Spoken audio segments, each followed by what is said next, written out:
But I want you to think about, a couple minutes ago I asked you what makes you who you are. Now you have more categories. This time you're just going to point for me where you belong. Okay? So keep your hands ready to move, but your bodies can stay still. So now, if you consider yourself a first generation American, as in you were the first generation of your family born in America, you're going to point to the window. If you are not, you're going to point to the board. Ready, point. Okay? All right, beautiful. Put your hands down. Next. Does anybody know what an extrovert or an introvert is? Elijah, do you want to explain it a little bit or no? Like when you're an extrovert, you're more outgoing, just more, you put yourself out there. An introvert, you like try to stay in, like secluded and try to not be. It's like having your own space. A lot of people define extrovert and introvert as like where you get your power from. So like extroverts, if they're feeling like they're exhausted, if they go join a group of people, they feel energized. Whereas introverts need like alone time to feel more energized. So if you are an extrovert, good morning, Josh. Hey, Josh, will you sit in one of the empty seats right here? Thank you. So if you consider yourself an extrovert, you're going to point to the windows. If you consider yourself an introvert, you're going to point to the board. Go point. If you're both, raise your hands. Me too. All right, put your hands down. Beautiful. Next one. If you are someone who makes your decisions based on logic, you're going to point to the windows. If you are someone who makes your decisions more based on emotion, so logic, I think through the consequences. Emotion, I just kind of go impulsively. All right, logic, emotion, point. I'm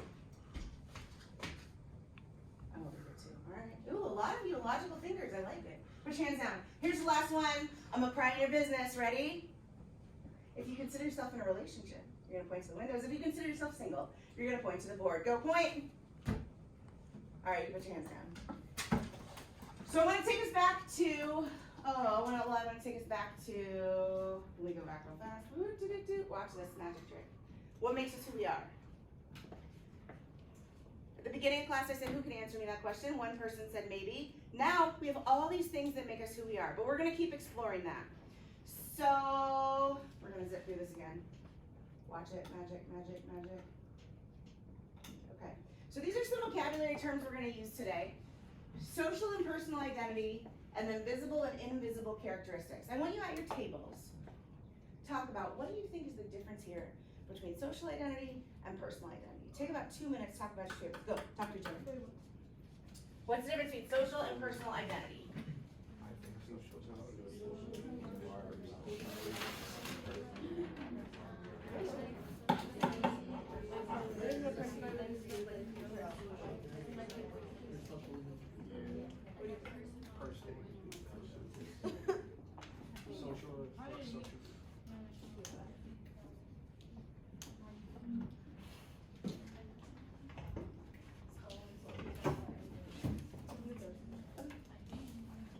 I had some good conversations.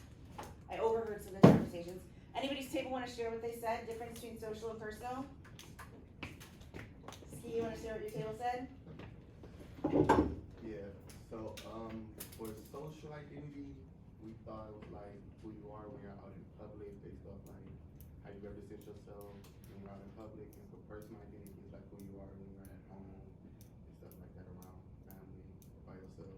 All right, good. Everybody give Ski's table a thumbs up. Good job, Ski's table. All right, Dulce, what were you gonna say?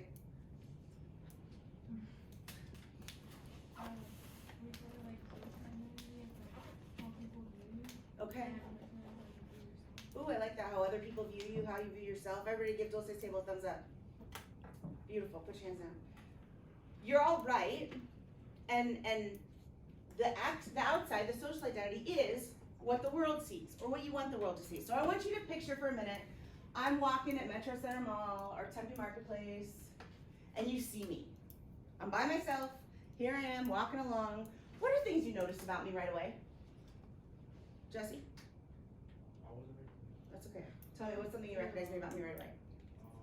Or you notice? You seem kind. Okay, maybe I'm smiling. My facial expressions? Okay, so expressions. You're walking like alone, you're not with anybody. Okay, so if I'm alone or not alone? What else? What else do you see? What I'm wearing, my style. Somebody else yesterday goes, I could tell you're a teacher by the way you're dressed. I'm like, ooh, I don't think that's good. What else do you notice?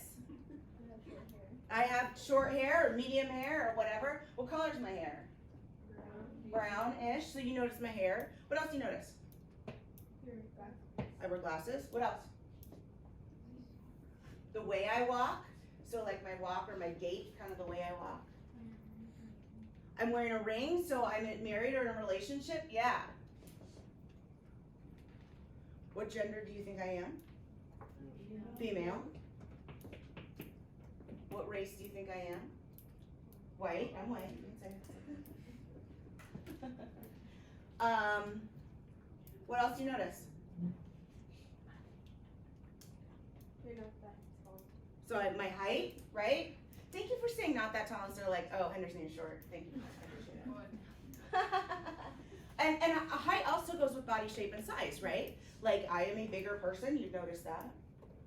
What about my age? Did you notice my age? Yeah, Elijah's 25. Yeah, extra credit for Elijah.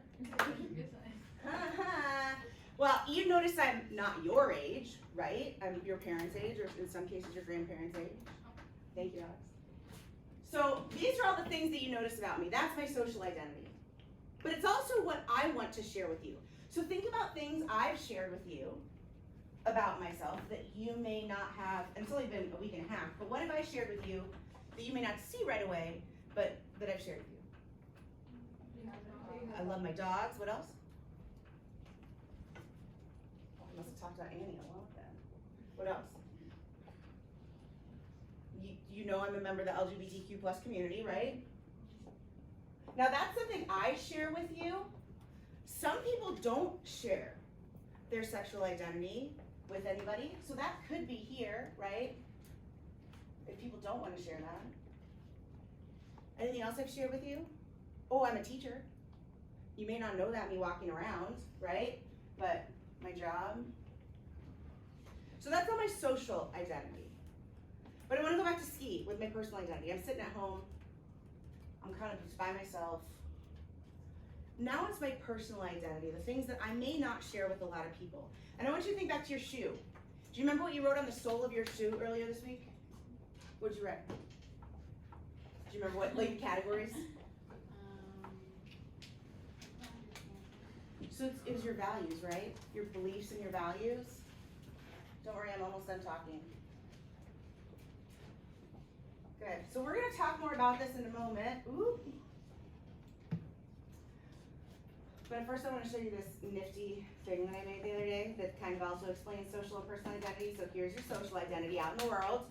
Here's your personal identity. It's more unique to yourself. The visible ones are the ones that you see. Obviously the invisible ones are the ones you don't see. So someone's perceived race, it's their social, right? Their perceived gender, their age, we talked about these. Their hair color, their eye color, their body shape or size. The invisible ones, their sexual orientation perhaps, maybe their religion, maybe their immigration status. So those are your social identities. Any mental health struggles, that also might be personal identity. You've also got your traits, your right-handed, your left-handedness, your values, your behaviors, your habits. And so, takes us back to this. What makes us who we are? Our objective today is we're explaining how a person's identity can consist of various personal and social identities. So I'm going to give you a paper. You're going to create your own identity circle like I did on the board. And I don't care what color you use, so grab the color you want and then pass the papers around. I don't care. Take, pass, whatever. That side of the room's like, you're neglecting us, Henderson. I know, I'll be there in a minute. Yes, of course.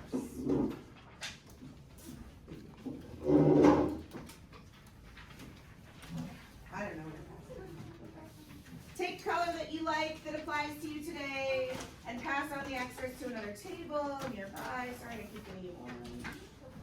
Of course.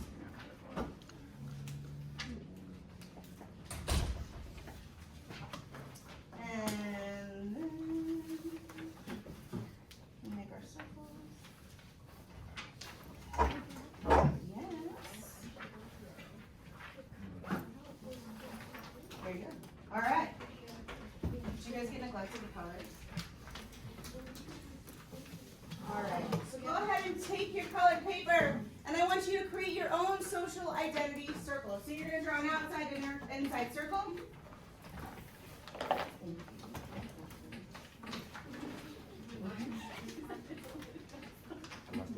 Dust on it? Oh, is it? That's so funny. You're like dirty in here, Henderson.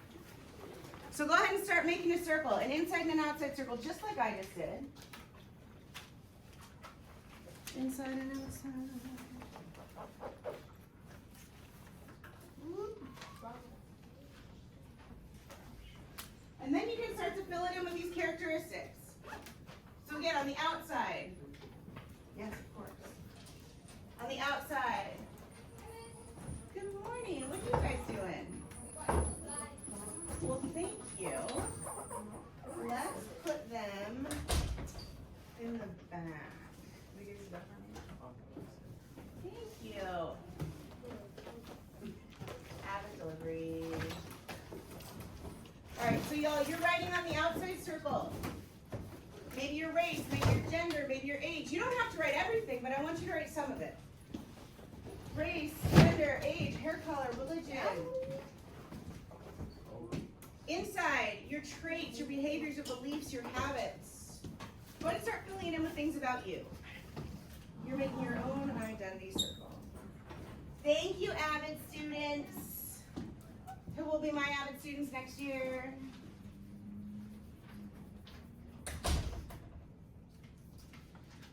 So go ahead and start filling in basic things. If I saw you walking on the street, what would I see? Put that in the outside circle.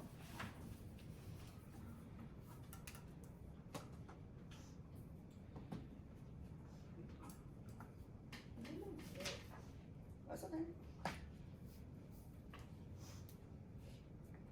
Your race, your gender, your age, your hair color.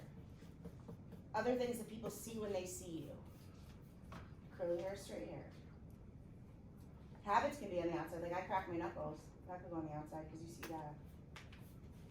As we all crack our knuckles.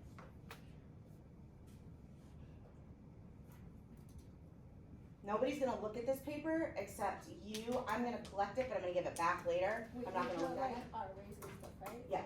Yeah, your stuff.